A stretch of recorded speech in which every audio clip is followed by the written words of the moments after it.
meeting right in our room with no internet connection if we had the knowledge of the masters.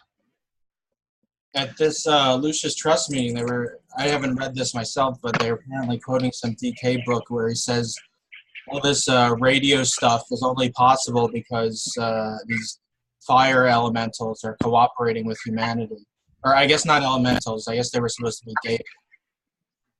But that it wouldn't even work without these sort of devas using to start cooperating with humanity.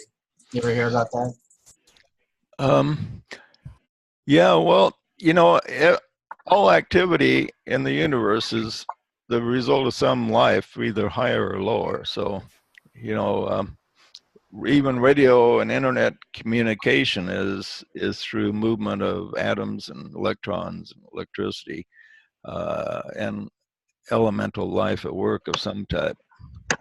No, but they were specifically saying this is some sort of like, it wasn't just elementals, it was some sort of fire, Agni, Deva sort of thing.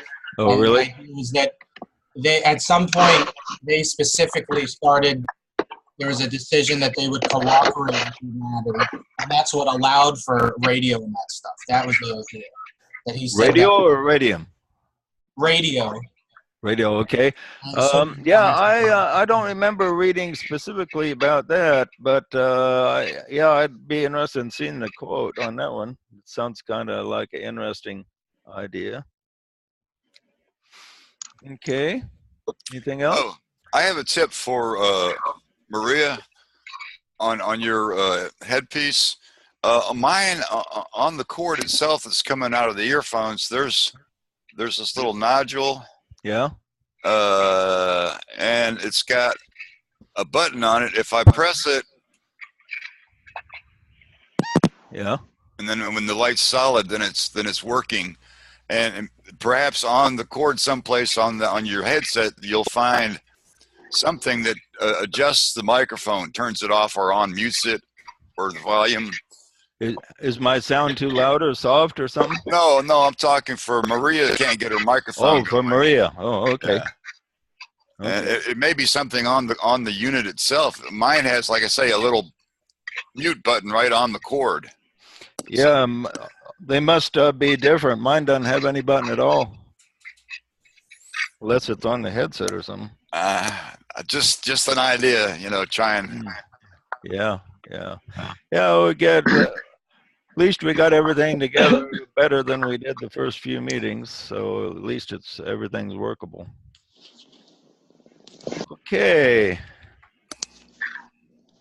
Can anyone quote to me rule 4?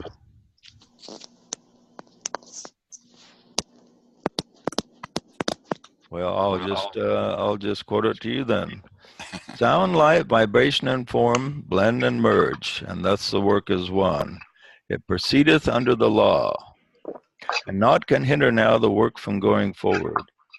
The man breathes deeply, he concentrates his forces, and drives the thought form from him. So far we've just been working on the first word, sound. So we haven't got very far as the rule goes yet, and we're still on sound. And sound covers a lot of different things, but when esoterically you talk about sound, it's more than just the motion of waves that produce music or voice. It's any type of motion. So when you are performing a work, you are really making a sound because you're making motions toward the creation of something, and so that's part of what is meant by sound. So sound is very extensive in meaning. It's associated more with movement than say music or voice or anything like that. I see we're getting some sound there. Is that from you, Maria? Are you connected now? Oh, okay. We're getting some squeaky sounds from somebody. So somebody needs to put their thing on mute. Okay, that sounds better. Unsounds better. Okay, there's a squeaking sound again. Who's making the squeaking sound? I think it's Stacy. Is that you, Stacy? Okay. Okay, everybody put their sound on mute unless they're speaking. If you're going to speak, then unmute and speak. Okay, that's better now. The Tibetan, we were covering last time things that were important for the thoughtful student to understand. And the first thing is creation begins with an idealism, sensing a plan for humanity. The second thing he says is the masters give out the plan to the disciples and to humanity, and or they give out the plan but leave the work to the disciples and humanity. The masters don't come do the work for us. The third part the disciple needs to understand is that after the work is given to a worker in the field, sometimes he screws up and they have to get somebody else, because us humans are not that stable. We have problems where we have pride, despair, we're unstable emotions, ill health, all kinds of things interfere with the work. So sometimes the masters are kind of dependent on somebody, and then they just can't seem to pull it off.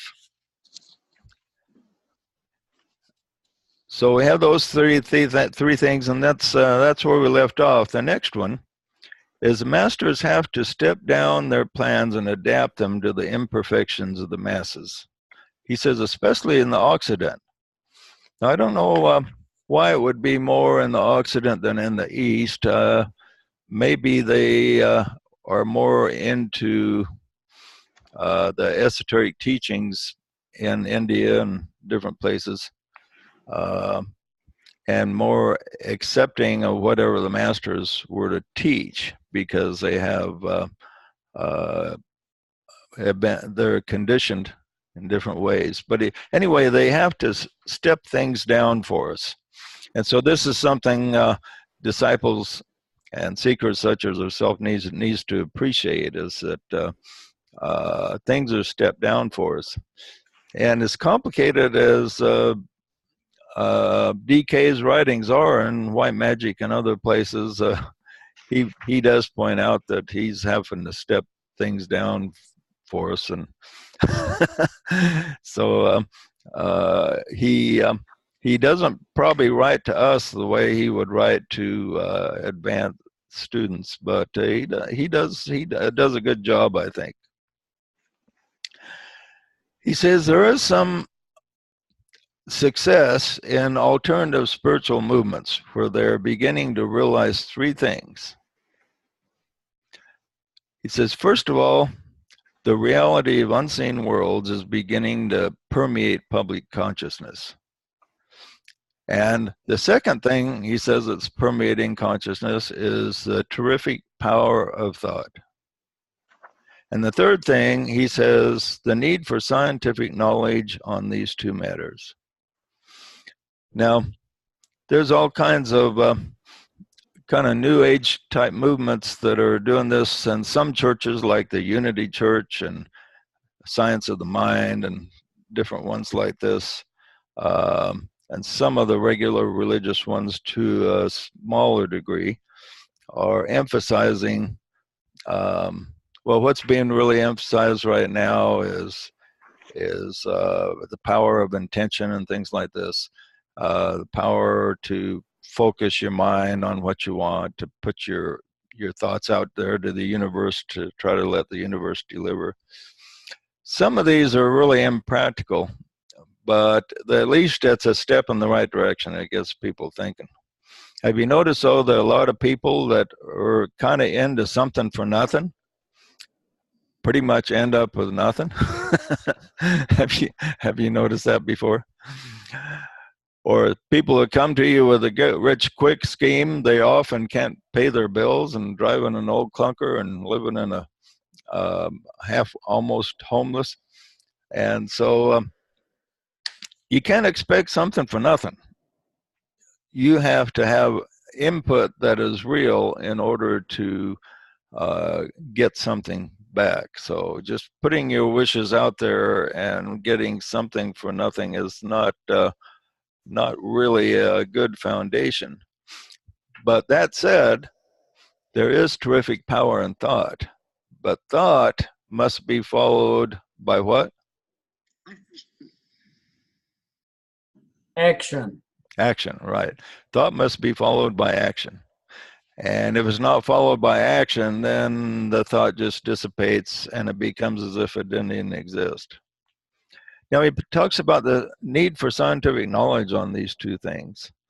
And it was said that Edison who was quite skeptical himself. He didn't believe in regular religion, but he had kind of a scientific approach to the unseen worlds. He thought that they may very well exist, that there may be a life after death, but he wasn't sure, but he'd like to prove it.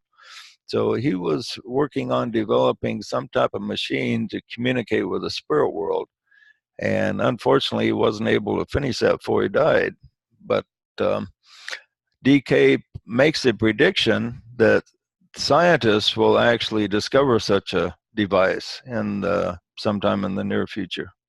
And he says it will completely revolutionize people's thinking about the next world when they can actually talk to people in the next world.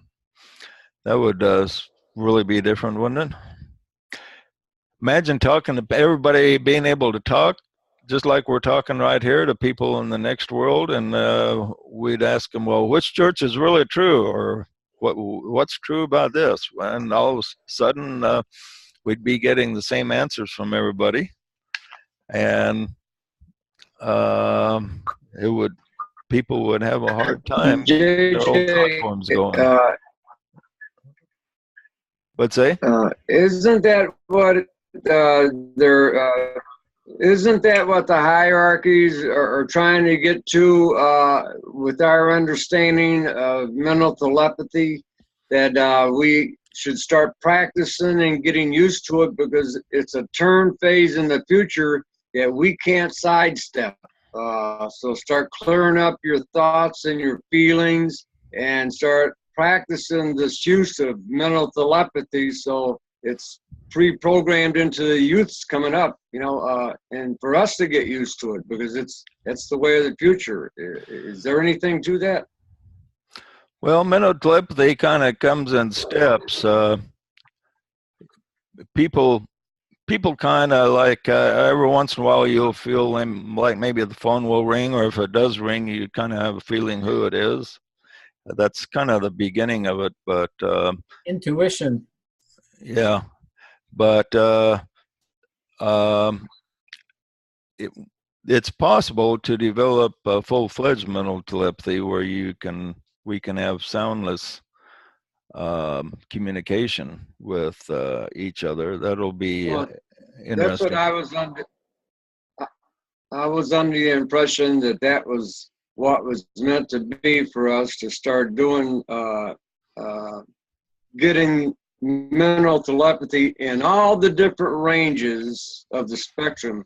You mean when the molecule is created? So that you mean when the molecule is created? Yeah.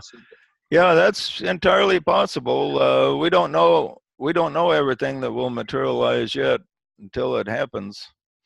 I think what happens with the molecule when it's completed will be just enhanced power, and then each individual takes that enhanced power and can channel it the direction that he desires. So some people will develop talents in one area and others in a different area, but and then the whole molecule will have a enhanced ability as a whole. I recall that DK said he was specifically not going to teach telepathy, basically because he figured we'd all pick it up anyway as we're consciously evolving. We would just, we would learn it on our own. Yeah, he's really big on learning things naturally rather than having it forced. He says if you learn it naturally, then it's pretty much yours to keep. You also have to keep in mind that he was writing back in the 40s. Yeah, 20s through 50s, for about 30 years. The science is, a lot of the things he says that the science will eventually find these things. The things like we can take pictures of auras now with Carillion photographs, and I see stuff all the time where scientists are saying, yeah, we're pretty close to proving God exists already, you know. So yeah, it's funny when the scientists do make a discovery that makes me think, wow, that pretty much proves God exists, like DNA. DNA didn't phase the scientists, even though one or two it did, but the majority scientists just were not phased by the discovery of the complexity of DNA. I mean, before DNA was discovered, they just figured, they didn't know what was in the cell, just a blob of some kind was handling things. And in Charles Darwin's era, they just figured the whole cell was just a blob of protoplasm of some type, you know. And so if Charles Darwin would have realized the complexity of the cell and DNA within the cell and RNA and all this, that he might have been admitted there was some creative force at work himself. But at the last Lucius Trust conference, this one speaker was talking about all these kind of recent scientific discoveries that were made, like in the last few months, and some of them were pretty interesting, but they were all like, you know, along the lines of proving the existence of God, or, you know, stuff beyond quantum mechanics and this kind of deal. I'll see if I can find that and share it with you guys. Yeah, a lot of people are really impressed with the quantum stuff, which has been around for a while. Now he says disciples must recognize the inability of workers to continue to bring through plans and work together peacefully and steadily. Friction is often unavoidable. And so if a disciple has rose-colored glasses about the work to do, he's going to be really disappointed, and often people get disappointed and they just drop out because they say, well, so-and-so doesn't understand me, so-and-so isn't pulling his part of the work, or so-and-so is interfering, and they're blaming everybody else out there. And this has the disciple and the worker in white magic has to understand that this is just par for the course. This is going to happen. There's going to be some friction and problems, and it's just something that we have to deal with. And it's important that the disciple be focused in the soul no matter what's going on outside of himself. This is what I've always tried to do with people I've worked with, and try to keep focused on the soul no matter what arguments are going on, or no matter what challenges occur. The other factor is that when separate individuals are seeing the truth, they're often only seeing specific pieces of the same truth, and when they start to converse, it's like what I was talking about with the elephants and the blind guys. Yeah, it's like, you know, the one guy feels the elephant's tail. He says, "Oh, this elephant's like a snake." Well, right. It sort of is, you know, this got part of the truth, but you have to be able to get everybody talking, and everybody. It's just like you cure arguments by everybody defining their terms. It's the same way with working together in a triad or a molecule. It's like you have to, you know, when they said the apostles, when they got the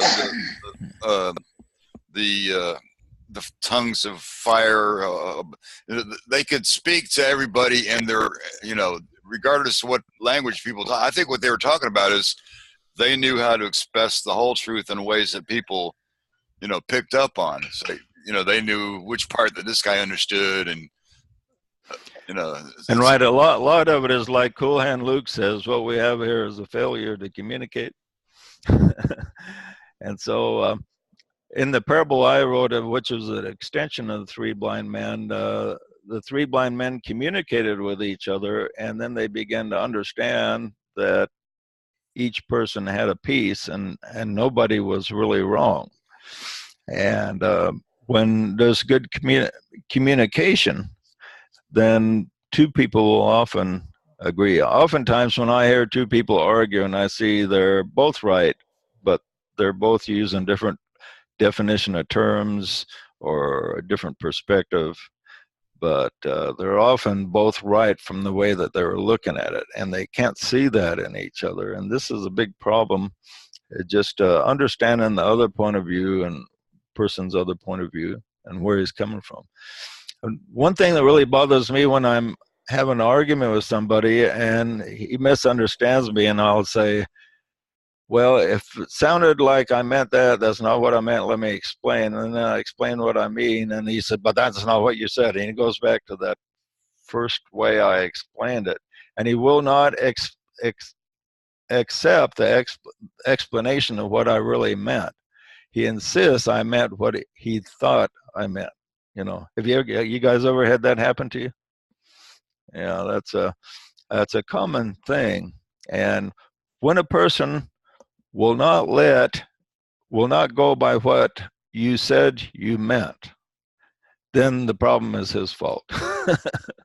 Because if there's a miscommunication, if you thought you explained it right, but the guy got it wrong, and then you clarify it, and if he doesn't accept the clarification, then the whole miscommunication is his fault. He doesn't really want to reach union if he won't accept your sincere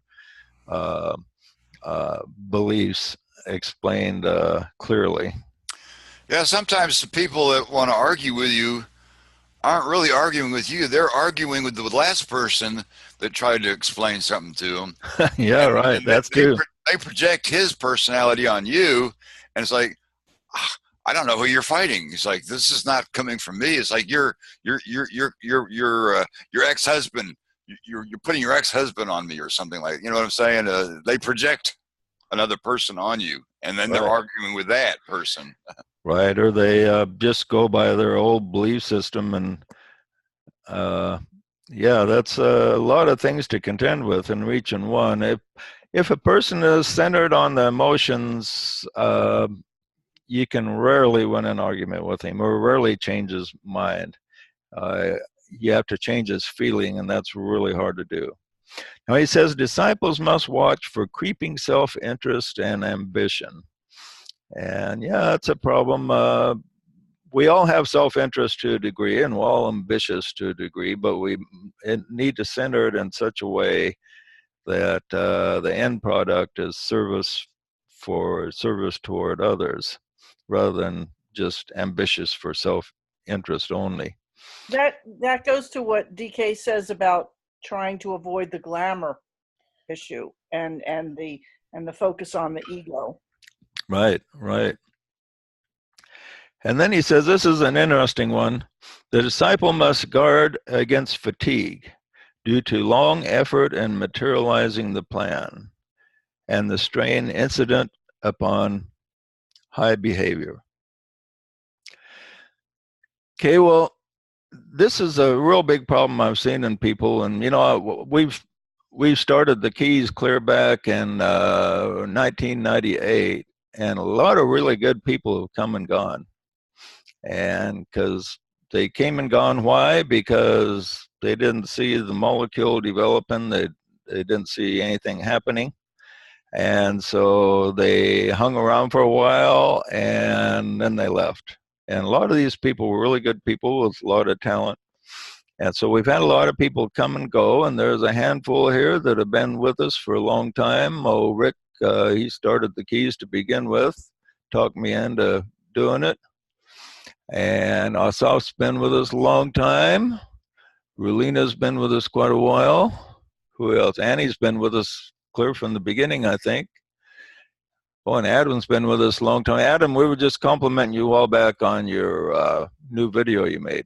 Way to go. It was really good. Glad to do it. Thank you. Yeah. And we were recommending that if anyone wanted to promote the Seeker's Guide, to give a link to your videos, which it be good, because if they watch those first few videos, and maybe they'll glom on to the finishing up of the text.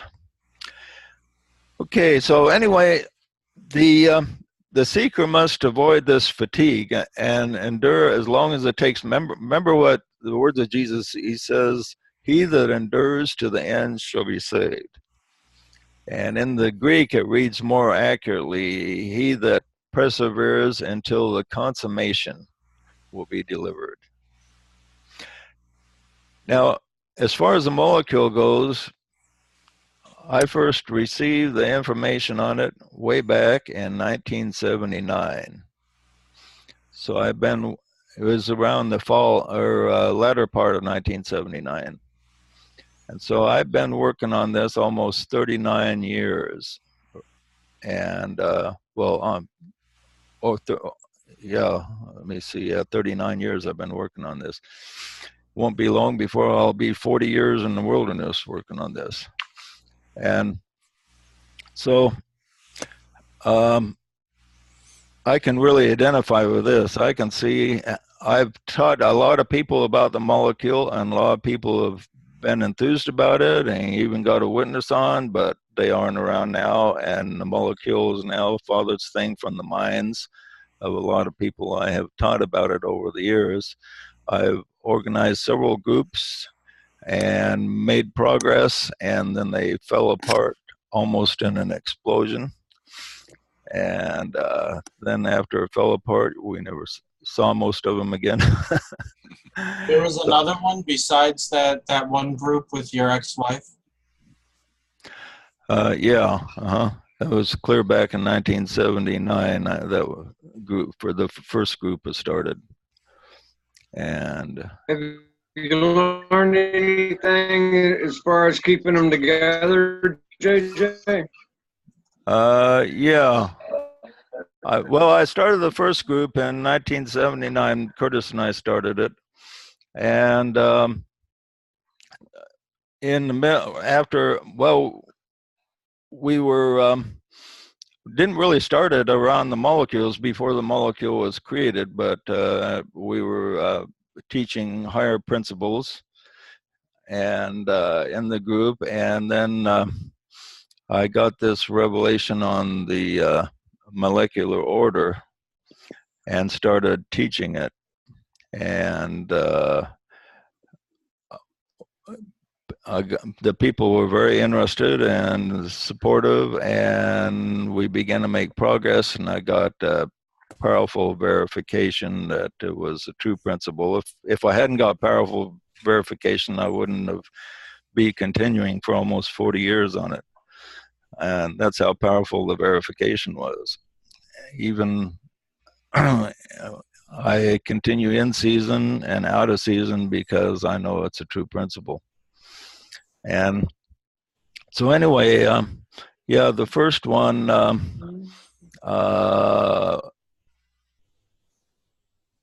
was on its way to working, and then it seemed like every person in the group had some type of attack from a dark force. I mean, just everybody, it all happened very close at the same time. Like what kind of stuff? Well, like one of the spouses, the member came home and caught his wife in bed with another man. That really discombobulated him. Another guy had a revelation that the Mormon church was where Zion was, and he needed to return to that. Had a voice come to him and told him that. And another guy saw a 60-foot Jesus somewhere that gave him instruction. And everybody had something really weird happen to them. Wow. And they all, just about all of them succumbed and or was distracted. And so I pretty much had to put that on hold, and until a few years later, I started another group called the Synthesis Group, and that's where I met Artie. And then we had this, that group was progressing really well. Same thing happened, and then we had a big explosion of force. We had attacks from several of the core people in the group just turned on us and made all kinds of accusations against me. And then when I married Artie, she was very supportive of continuing at the time, but I told her that next time I start a group, I want to do it right. Part of the problem I said I had was financial difficulties, because finances caused me to. Oh, here's Artie. She's Hello. actually said hi. Oh. Yeah, if you're going to talk about me, I might as well show up. Hi, everybody. Good to see you. I hope I see you at the gathering. Yeah? Hi, Rulita. Hi, Annie. Nick. Adam. Where's Adam? Adam, he's there somewhere. Let me see. Jill. Hi, Artie. It's good to see you. Yeah. Oh, Lorraine's here. She's just showed up. Lorraine. Yeah, there's Adam. And There's Adam. Hi, Rick. Marnie. There they are. Yeah. There's Rulita. Well, good to see you guys. You too. See you at the gathering, okay? Okay. Okay. Love you. Love you too. Just occurred to me that one of our oldest members was a student of yours before the group actually started. That's Rob.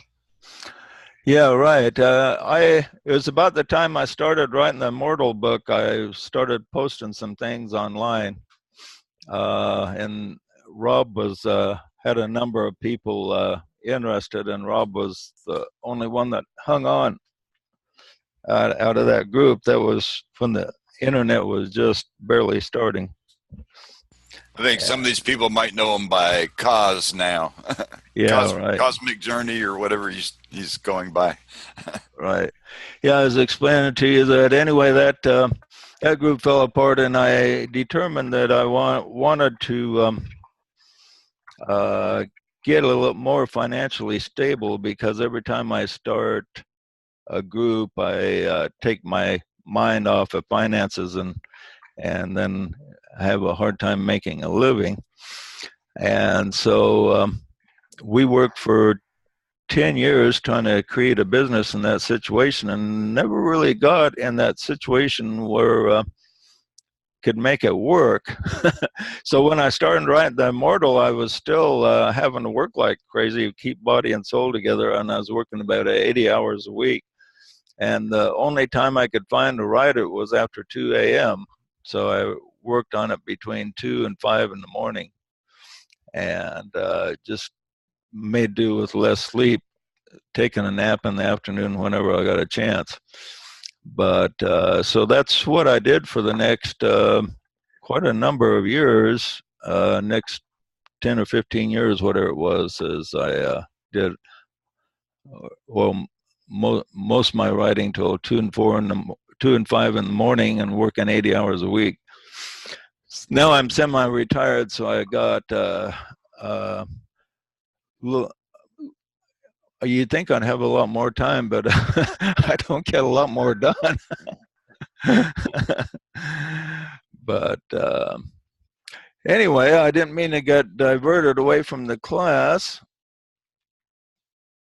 but it's important that the disciple, once he gets a commission from his soul, once he gets some type of higher communication that he knows is valid, that you follow it through, even if it takes a whole lifetime or even several lifetimes, whatever it takes. The disciple needs to follow through with the communication he gets from the soul.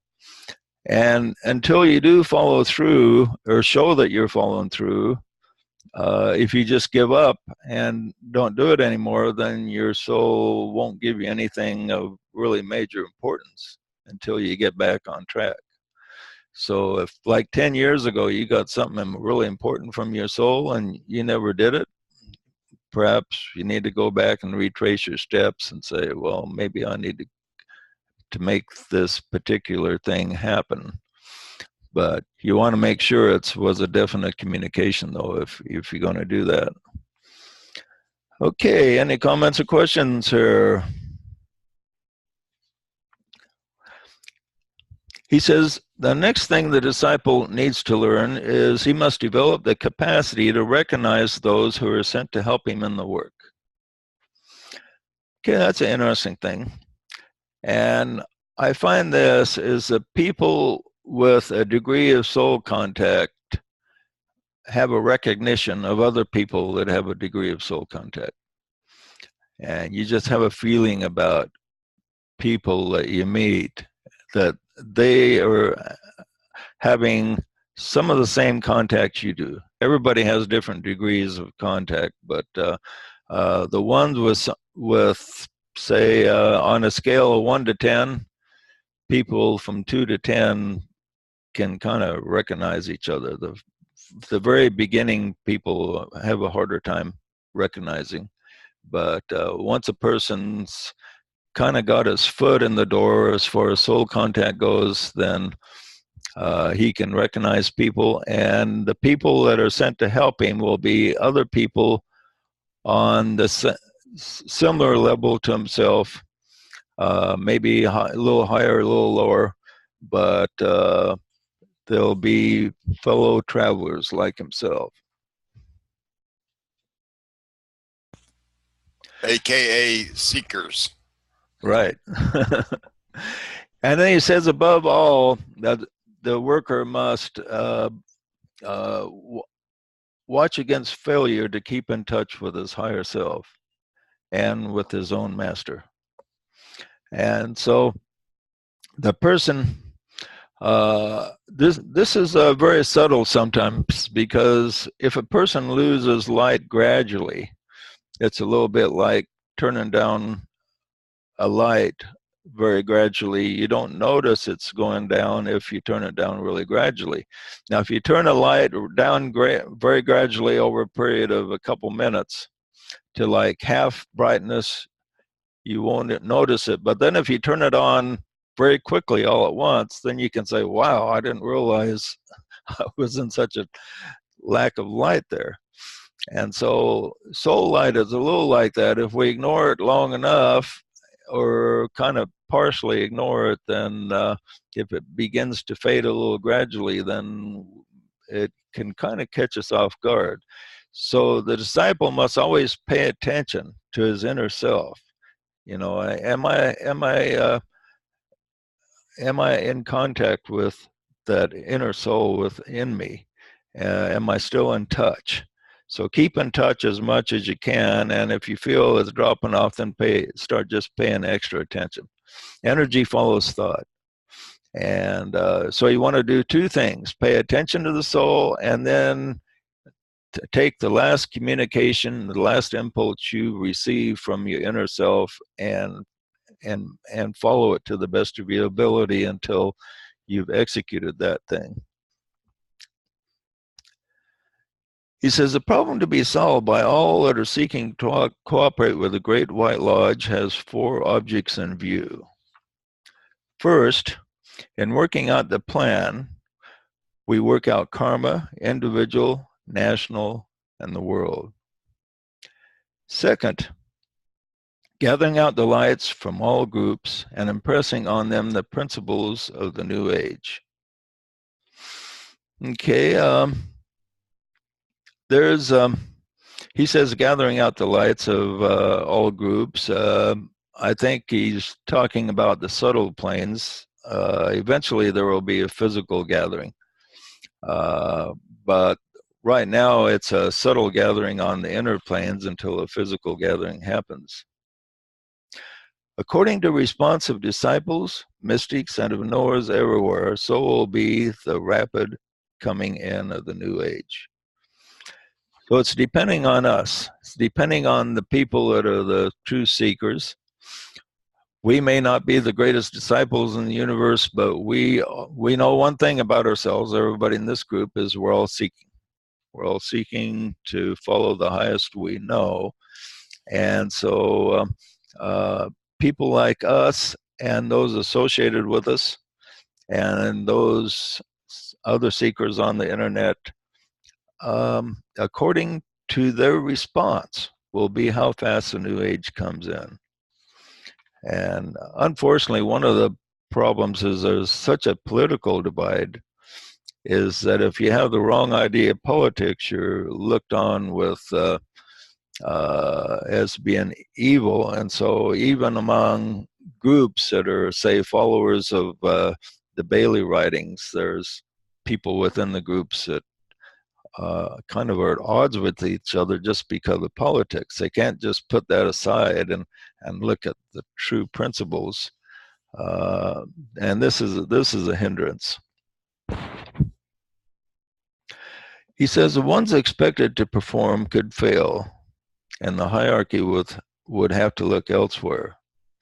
If the great ones have to change their plans as to this integrating group of mystics, it will be changed by the mystics themselves, viewed as a group.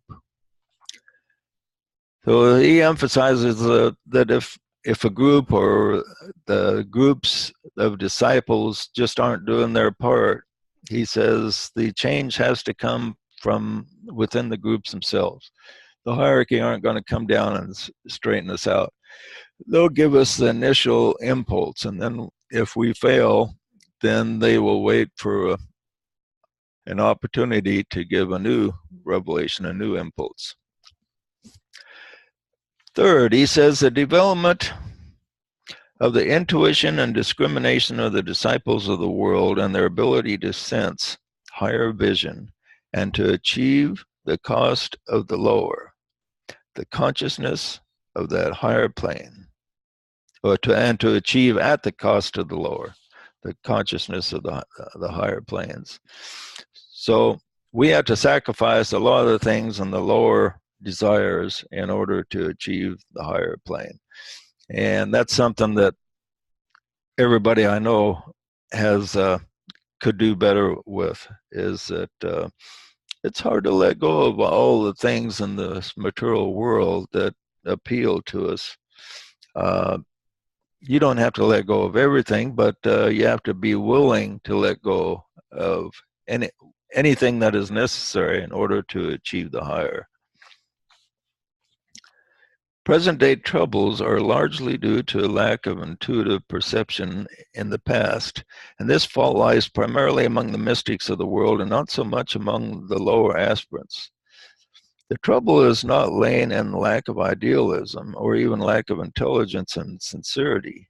It consists in the failure to sacrifice the personality at all times in order to make the intuitive realization demonstrate its realities. Compromise has been permitted, and in the occult world, compromise is forbidden. That's an interesting statement, because in other places he emphasizes compromise. So in other words, there are times for compromise and there are times to not compromise. When should we compromise?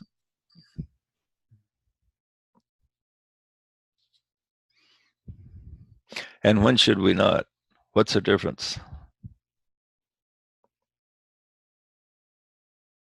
I guess you should compromise maybe when you see that, or you think it's true. What's say? Go ahead, Josh. Okay, Joshua, you want to answer that? I think you had your hand up. Oh, I was compromising and letting Stacy go. Yeah, well, so I guess it's right to compromise if you're not totally correct on your thing, or if it's like a hostage situation, sort of, where maybe you are right, but you have to go a certain way or move a little bit in the other direction. Otherwise, the whole thing's not going to work out. Right. In other words, if you're in a group, say 2 groups together or 2 political parties, to get something done where you move ahead, sometimes you have to compromise. But as far as truth goes, this is what he's really talking about, where he says compromise is not permitted. In other words, we don't say that 2 plus 2 equals 5. We don't compromise that way. 2 plus 2 equals 4. And we're not going to say, the true seeker will not say 2 plus 2 equals 4 or equals 5. He will not compromise on that. He insists that if it's true, he will stick by what is true. That's where he says compromise is forbidden for the student. But on the other hand, as far as how we're going to go about teaching math to the students, well, you know, something like that you could compromise on to get math taught to students if you had 2 different ideas on it. But as far as the math, the truth and the math itself, the truth in truth, there's no compromise. Yeah, Asaf? Yeah, I think most of it is to compromise in relationships. Right. And there's, well, right. And anyone that's married knows the art of compromise. And, or having any type of close relationship involves compromise. And that has to happen. But that's compromise that isn't a big deal. Like, shall we go see Star Wars or the book club? Okay, the little lady wants to go see the book club thing, so with Jane Fonda, so that's probably what you wind up doing. So if the guy's smart, he knows when to compromise. Yeah, especially on these new Star Wars. Compromising with insanity. He says, when this compromise is indulged in, it leads to disaster and sweeps away eventually, in ruin, in storm, the personalities of those who so stoop. People have sought to adjust to the truth to the hour instead of adjusting the hour to truth. And in diplomacy, they have endeavored to bring about as much of reality as they deem wise. The masters are looking out for those with clear vision, uncompromising adherence to the truth as sensed, and capacity to drive steadily forward toward the ideal. Okay, if you're ever at a party, and people start talking about something, and if you think, you may find yourself, well, if I say what I really think, it's going to create some conflict here. So you have 2 choices, either to be silent or to speak, but not to speak something you don't believe in. The true seeker will be honest about his thoughts about what is true. He says this entails several factors. The disciple must have a recognition of the ideal through meditation. In other words, through contemplation, he forms in his mind the ideal of what is supposed to materialize. This we can do with a molecule. We can form in our minds what the results may be and what it will look like. Second, its application to the present through one-pointedness. Third, removal of the old and hindering thought forms through self-sacrifice. Well, that's an interesting statement. Removing old and hindering thought forms through self-sacrifice. In other words, to get rid of thought forms that are kind of plaguing the seeker, holding him back, it will actually take some thought form or some sacrifice, because we often are almost married to our belief systems, so it's difficult for us to let them go.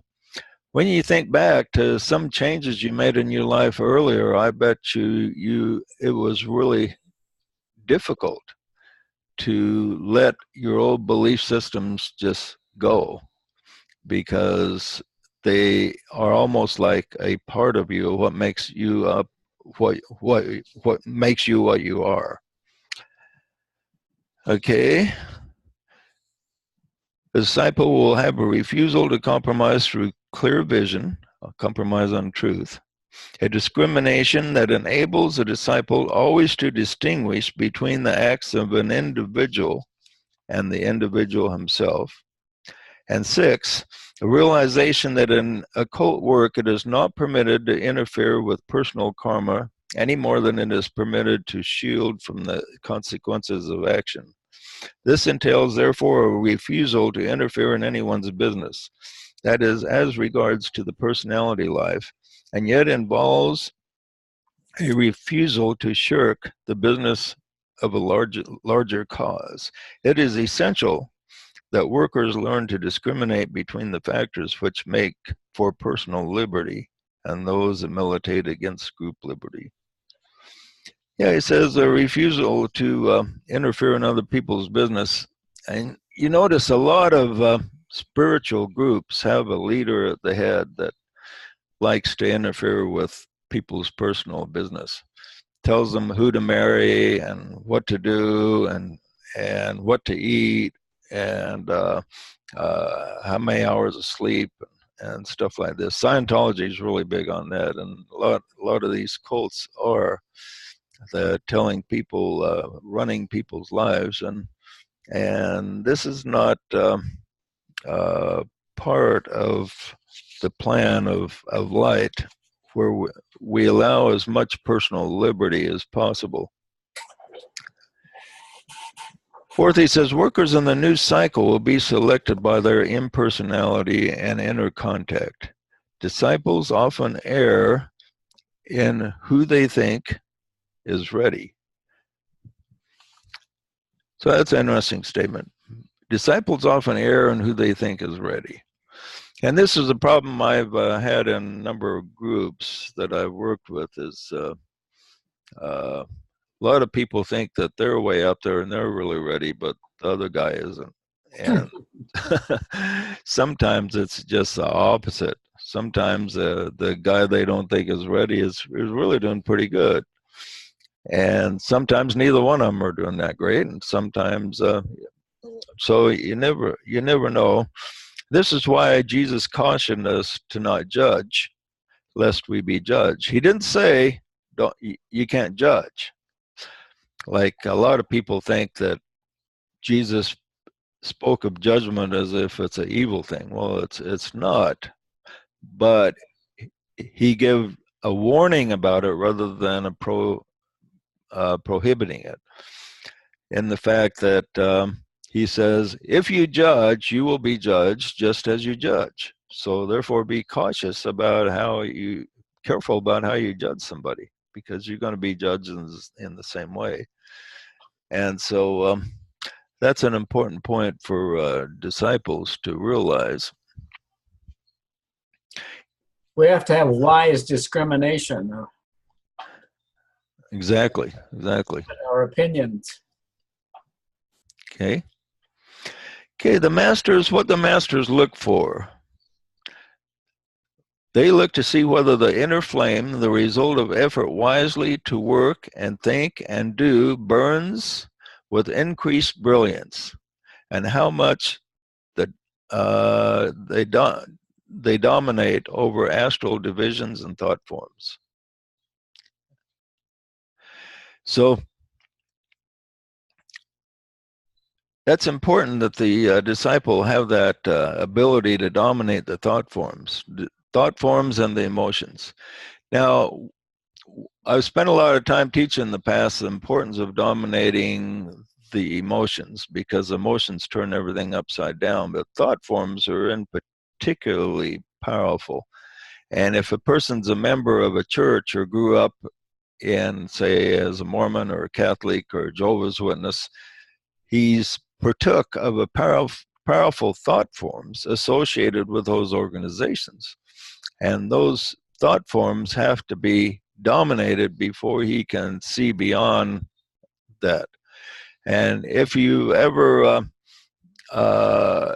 talk to, say, somebody that's been in a very powerful church and they're trying to break free, they have a hard time exploring things like the works Alice A. Bailey, for instance, because that's so beyond their thought form that they're just breaking out of. It doesn't really fit into it.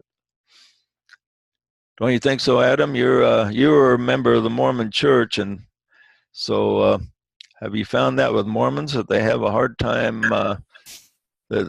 breaking out of their thought form and looking at something like the Tibetans' works? It usually takes a lot of pain and suffering before anybody wants to break out of those kinds of thought forms. And so you pick your moments, and maybe if you see somebody really struggling with an issue, then you can interject some of the wisdom that we know. Yeah, the Mormon Church has a very powerful thought form. It's one of the most powerful on the planet. How did you break out of it? It was a really slow process. Had a real aversion to strong authority, hated meetings. You sound like me. Couldn't stand. There were a lot of things that now I can look back on and I can see why I couldn't stand it. But I believed, I knew it was true, as they say. Yeah. But I was ripe once I started. When I was malnourished, I think that was part of my struggle, was I was so malnourished spiritually. So when I started reading your writings, I integrated it. And then one day I just said, that's it, I can let go. It was the easiest thing in the world, but only because I'd been through a long struggle. Yeah, right. Yeah, when it actually happens, and it's not that bad, but breaking out of the thought form.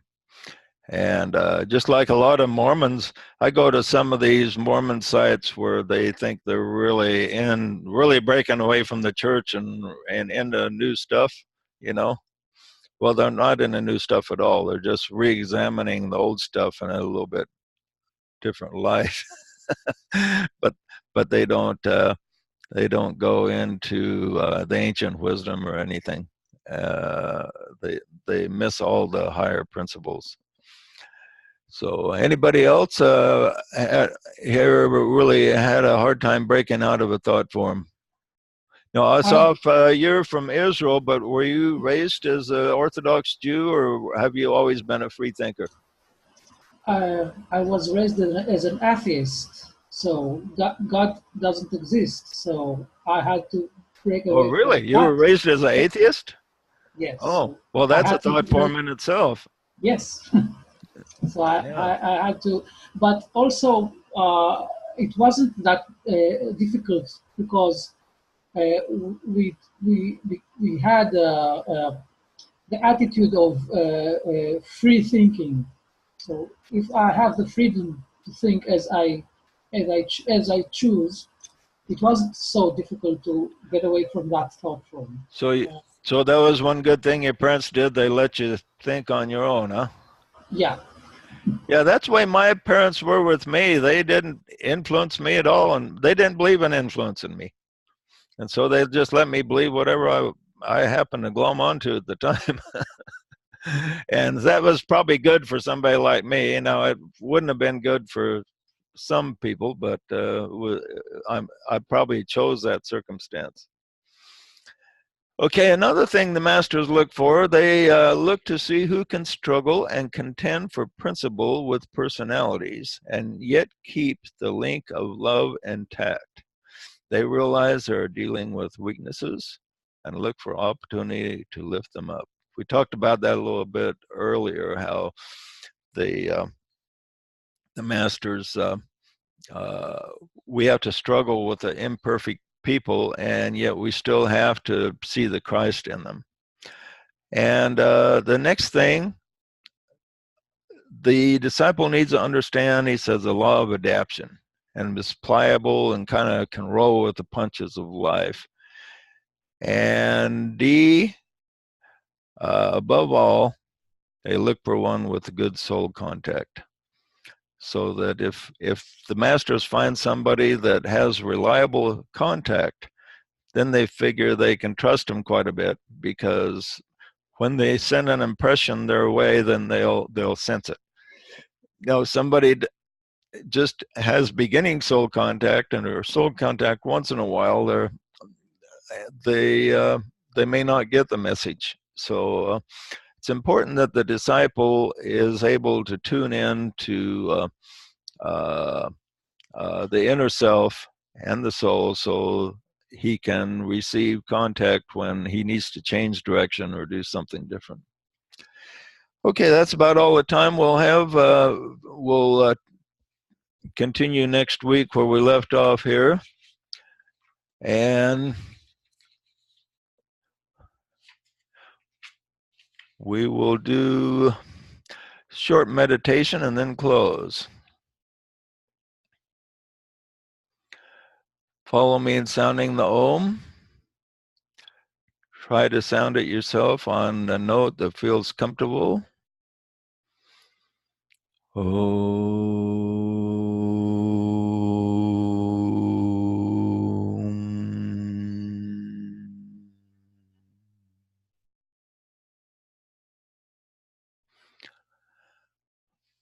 Look above you and see a light, a ball of light. Golden light, shadowed outline with violet.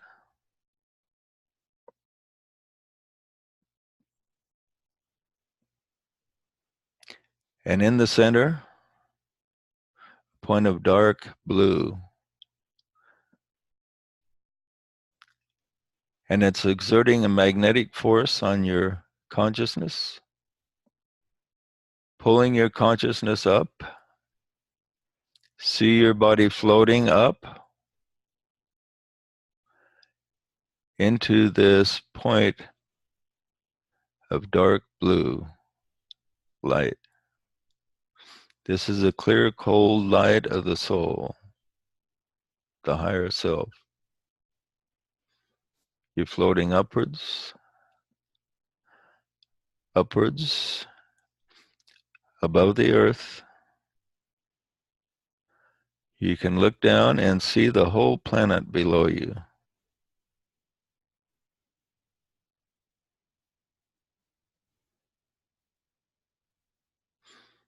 Upward, and you see the sun.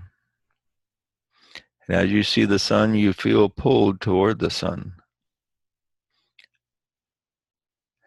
And as you're traveling toward the sun, the earth is getting smaller and smaller.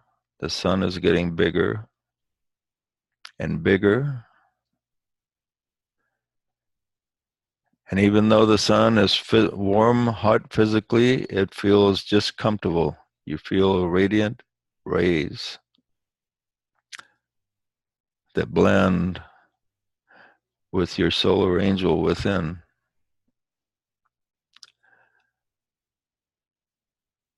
The sun is now so big it fills the whole sky, and you're plunging into the sun and going into its heart, and deeper into the heart of the sun until you are finally at its center, the highest point of energy. As you find yourself at the center, you stretch out your arms and legs, and you feel like you are the sun itself, giving out radiation to all life in the solar system, all the planets, and giving out life to the whole universe, giving out light to the whole universe. You take in energy and you're giving it out, and it feels wonderful. It's like it's recharging you, it's cleansing your spirit, removing all darkness, removing all negativity, and recharging you with life and energy.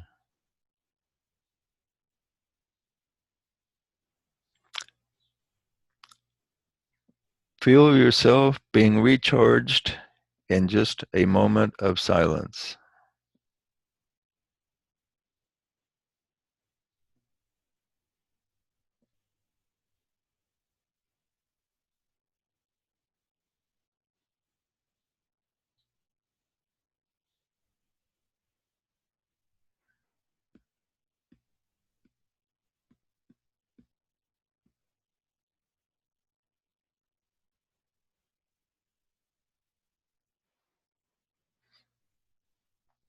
Now that you're recharged, you're leaving the center of the sun. You're back into space, approaching the earth, coming back down, and entering back in your body fully recharged. We'll finish by sounding the Om. Om, Om, Om, Om, Om.